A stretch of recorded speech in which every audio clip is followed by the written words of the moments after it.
one. Welcome back, viewers, to another Heads Up podcast. Neil Davis and the GOAT going to talk a lot of racing and sport. Neil, it's the last Friday of the season. Tomorrow, all the horses have their birthday. We turn the page. We start a new season. So let's start off today by recapping your one highlight of season 2019-2020. Yeah, when you ask me this, I just sort of think back, and one thing that does stick in my mind is Lisa Allcrest winning the premiership.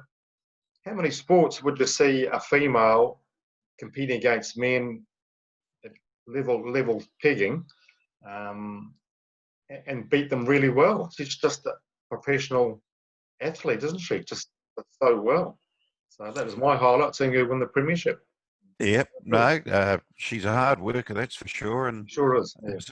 There was an article I think I saw on Love Racing or somewhere yesterday that she's going to take a couple of months off in about September, October to have a hip operation. So she's been riding in a bit of pain. Not that you'd know, given her results on the track, but as I guess jockeys are pretty tough humans, and they can break through that pain barrier. So she's having that done. So might diminish your chances somewhat of winning the premiership, but you certainly wouldn't write her off altogether. That's right. So you never know there. My highlight, I guess, Neil, was Melody Bell winning the Triple Crown at Hastings, the first horse ever to do that, and did it in pretty emphatic style. All three wins were pretty comprehensive, really. And, it was a pretty good thing to be witness to, actually, that first ever Triple Crown winner here in New Zealand. Yeah, you've got a good memory for the odds. What were the odds for her to win that Triple Crown, do you know, when they first opened it? I think from memory was about 20-1, something like that. Yeah. Yeah. Oh, well, I think it was $8 after, was it $8 or $6 after she won the first one? Yeah, that's right. Yeah. A lot of people got on that, didn't they? Yeah, they did. Yeah. So no, that was all very good indeed. I guess your second season highlight after Lisa winning the premiership was being able to walk down the hallowed carpet of Avondale last Saturday. The hallowed or hollow carpet. No, it was an interesting experience. First of all, it was just great to be back at Avondale. Brought back a lot of memories. Father and I used to go there, and two or three mates. We used to have a great time there. And up at the top of the public stand, I wasn't game enough to go up there. It was locked up anyway, but covered in that. But no, it was just good to wander around and remember all those horses that were backed and won and lost on. Remember Oran Moore and Shipman Chief and all those top horses, and Maureen, those top horses winning the Avondale Cups. And but it was like going back 40 years in time. Like I said, the last time I was there was when Shamrock won the Avondale Cup in 1980. And facilities were just the same, virtually. Nothing had changed. And you can see why they haven't spent money, I suppose. The future of the place is up in the air. But I walked the track beforehand and found it really interesting. And for Nigel Tyler to rip off 4 races there was just outstanding training performance, wasn't it? Give Avondale their dues, though. Their track surface played pretty well for having 2 meetings within 3 days. Yeah, at short notice too, obviously. And I walked that track. I actually walked on the inside where it was on Wednesday just to see how firm that inside was, and it was generally consistently firmer than that outside part there. And then when I walked the proper track for Saturday, you could tell the inside 6-7 metres was slower consistently than the middle and outer. In fact, the right outside was so much better, but they didn't need to go that far out. That was good racing, and made a few dollars, and especially in that last race, I think Charlie was pretty confident, wasn't he, of that? Thank you for that tip. That was very nice. It was a good win, wasn't it? So she looked good. That's the value of being at the races, isn't it? You know what a horse is like fresh up. It was a bit keen, a bit fresh on a toe, Pukekohe, and then at Avondale she was much calmer, looked much fitter and tuned up, and just went down with her head arched, neck arched, and she just looked set to go against a very, very average maiden field. And the surprise to me was the drift in her price. She really got out to $5 plus in some markets, and which makes her a bit nervous, but she was just too good. It took a while to get there. I did tip it to a few people in the local watering hole where I was having a couple of quiet ales, and That's good. yeah, at the 300, the 200, I was thinking, no, I don't know if she's going to get there, but that last 100, the class prevailed. Yeah, yeah. Should never doubt one N Tiley and one N Davis. And the Crusaders last week let us down, but it was a good Yeah. game though. I enjoyed the game, but Oh, yeah, I enjoyed the game. I think, as being a Hurricanes fan, it was Shot, nice yeah. to see them win. Yeah, we'll touch on the rugby shortly, but no, it was good, and we'll see what happens this week, I guess. We'll move over to Matamata, shall we? You'll be heading over the hill to Matamata, the first meeting of the season, and back to the old stake levels, $30,000 races for the higher rated horses. And one of those is race number 5, which is, when I bring it up here, find the right page, it is the race that I know Crystallise is the favourite in. Yeah, and obviously Bowden, like you say, the stake money's there and the good horses come out, don't they? So sure do. What are we? 1,400. The price racing 1,400. Crystallise at 260, backed in from 340. No deductions either, so that's the weight of money. Pretty confident, you'd suggest, the Danny Walker stable. Mare that's in pretty good as a mare, isn't it? It's a gelding. Gelding in good form. Should be hard to beat with the 3 kilo claim as well. Yeah, look at that form line, 2-1, 1-2. So it's got to be a 1 or you think next up tomorrow. And that 51 kgs versus Bowden fresh up at 62. That's what's that 11 kgs difference. So it's hard to see Bowden beating Crystallise fresh up. I like Back in the Flash after her unlucky run at Ellerslie, but gee, Crystallise, that was a really good run. The last start, it was a decent tempo. He did really well to hang on for second with Cherry, what was it called? Cherry Lane, is it? Cherry Lane, yeah, Cherry Lane coming down a better ground down out wide. And I think Crystallise, I'll be walking the track on Saturday morning and I'll put a report up for the subscribers. And if the inside's okay, which it should be, I've had a look at previous meetings there in the rails. Is it out 3 meters? I think it is. Yeah. And I think if the inside's okay, it'll get a softish time up the front, not as hard as last start. And on that lightweight third up and 50, you think it'll be hard to beat. 260 is not great money, I suppose. But Back in the Flash, I'll probably back both of them. But what do you like? I think Crystallise hasn't been out of the top 2 in its last 7 runs. Yeah, it's just proved.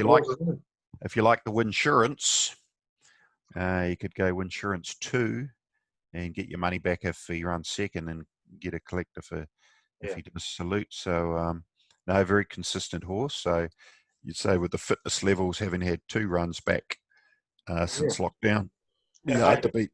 I hate to say the word intrigued. Does it bring back bad memories with Intrigue?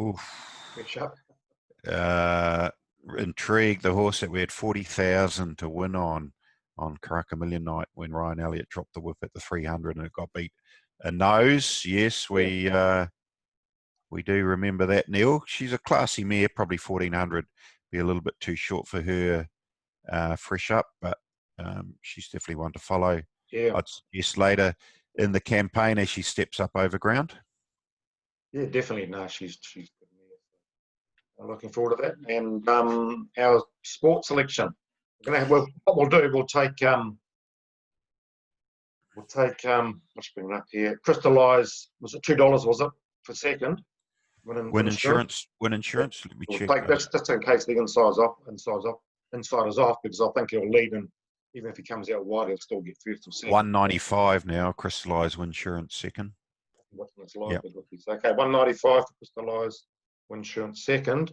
Now, interesting sports bet. I know you're going to tip out here, and at first I thought you've gone mad, but your reasoning's really good. Well, who knows? So the Crusaders cost us 2 weeks ago. The Crusaders cost us last week. Yep. The Chiefs cost us 2 weeks ago. So these 2 teams meet on Saturday. So we're going to choose one of them, and we'll either be happy with them or they'll be banned for life. I think the Chiefs, this is a trap game. I know that Crusaders are coming off a loss and they'll be hurting, but there are a few players down just for a few different reasons. And I think the Chiefs have been close, but no cigar in so many games. This will be the one game that they'll be targeting to finish their season on a high in front of their home fans. And I just think they'll be up for this game. And remember, they did beat the Crusaders at home back in February. So if you're brave, you can take the head-to-head, $3.05. But if you want to be a bit more conservative, which we will be for our lucky multi-winners for next week, we'll take the Chiefs with a 6.5 point start at $1.92. They haven't been beaten by much in all of their games. And I think, it's just a gut feel, this one. I just see the Chiefs really lifting for this game and being very hard to beat. Yeah, no, I like it. I'll even take that multi myself, I think. It's good. And last week, we had 8 correct answers. And you've already given the answer away. I did too, yeah. The answer was who won the 1980 Avondale Cup. I don't think I was on it, but it was Shamrock, and had 8 correct answers, 1 to 8. Let's go last cab off the rank, number 8. Pedro. Oh, you're kidding. No, you got another one. He was late in too, so no, that's fine. Okay, good. Well done, Pedro. Pedro. You're on that multi. So I'll put that on and let you know how much you're going to get. Should be a home run, I think. Brickbats. This week's question. New question. Yeah, new question. Looking forward to it. So, yeah, I have actually. Big controversy raging in Australia this week following the running of the first at Rose Hill last Saturday, where there was a nasty fall and Hugh Bowman's been outed for 6 weeks. Very simple question. What is Hugh Bowman's first name?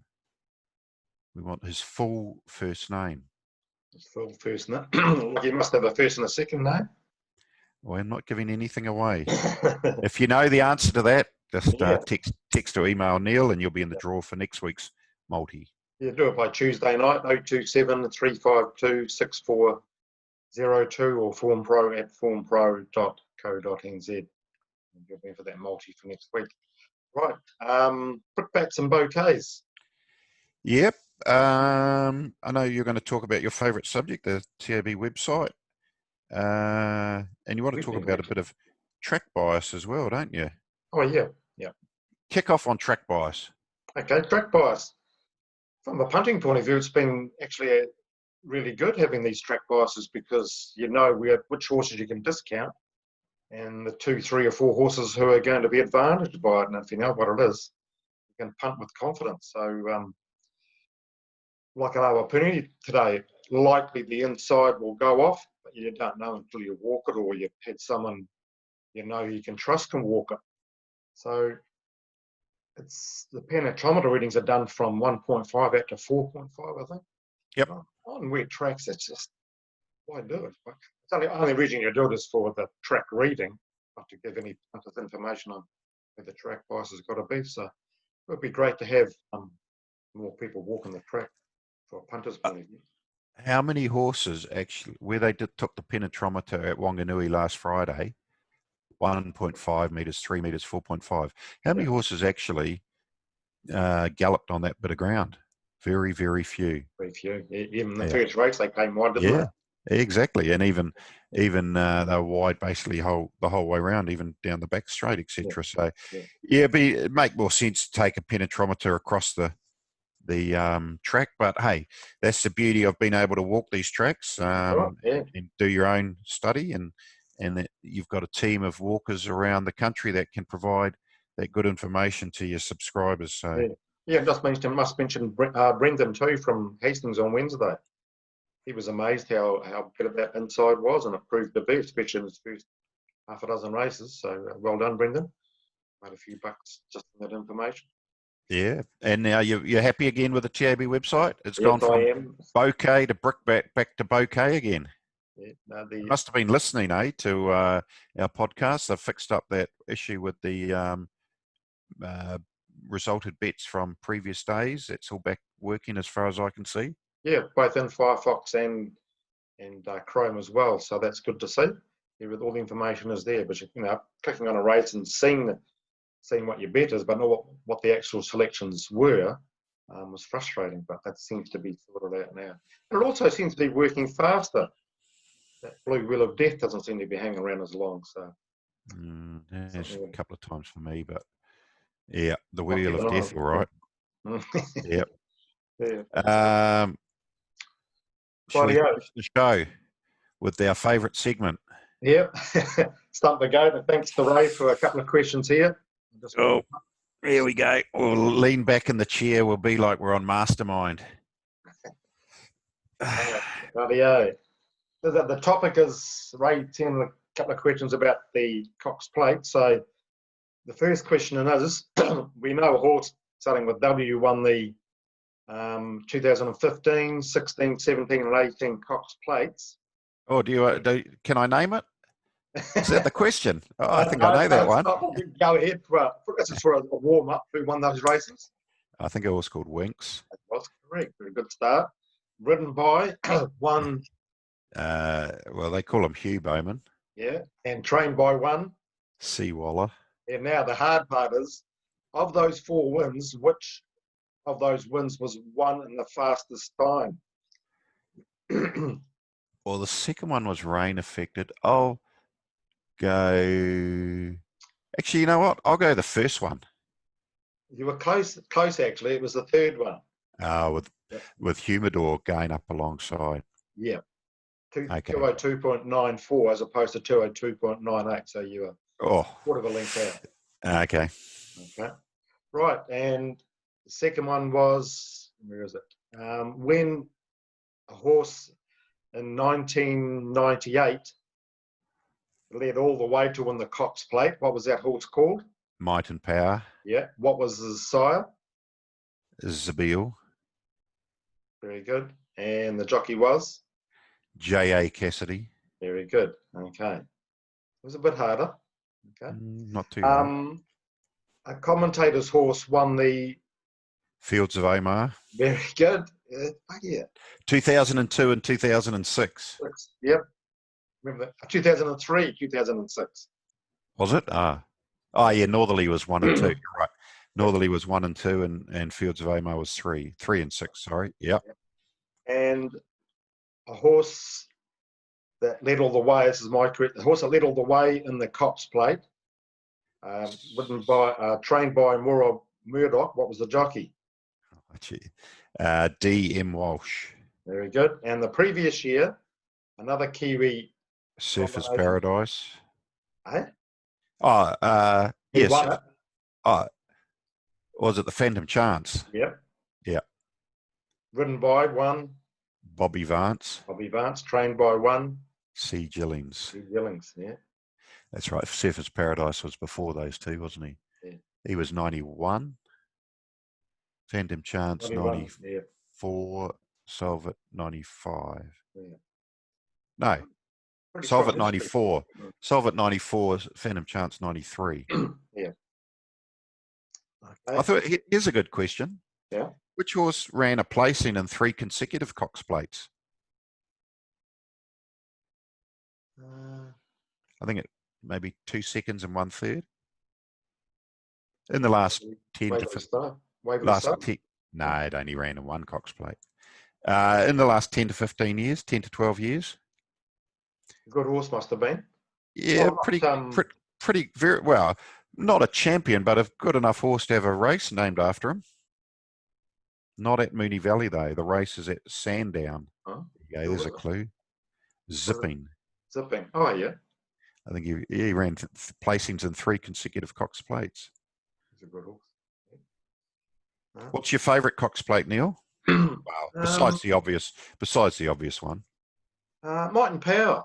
Because I was on him that day, and I thought he was. I used to love front runners, and Might and Power, Jim Cassidy on. It was just great to see it. And a black horse. Everyone loves a black Tycoon Lil 3rd, Northern Drake 2nd from memory. I think it was. Or was it the other way around? Yeah. No, I think Tycoon Lil 3rd. Yeah. My favourite was Ocean Park winning because I got the first 4 with a couple of I think that All Too Hard and Piero, and then a real outsider run fourth from memory. A stayer. What was Can't your bet? remember. I got the first. I think it paid about $3 or $4 grand. I got $1 worth of it. Did you anchor Ocean Park or have you? Yeah, I anchored Ocean Park with about 5 to run second, third, and fourth. Yeah, shit. Yeah. So I think I spent 60 and got about $3 or $4 grand. Someone will be able to look up the divvy. Nice when it comes off, eh? The first fours. Yeah. Exactly. Yeah. That was a good well day, done, that. Nick. Yeah. Yeah. No, thanks, Ray. Good questions. Yep. Good to reminisce about the Cox Plate. It's going to be an interesting Cox Plate this year, isn't it? Same time, is it? I believe so. They haven't. Yeah, we would have heard if the dates had a change, but Yeah, they were talking, weren't they? I think they've changed them by now so people knew for training, etc. might not be much of a crowd there just quietly. Ah, sure. The way the spiking's going. Crazy times. Anyway, we're doing this on Friday morning, other penny races, 5 jumps races, and some nice horses racing on later this afternoon. And I'll be out at Matamata tomorrow. I'll be updating the website for each race, and hopefully we can back a few winners. And so, anything you're really keen on tomorrow at Matamata, or? I'll give you one for Ashburton. Okay. Let me find it. There's a horse that I got a bit of a future called YOLO. Oh, my horse in the first race.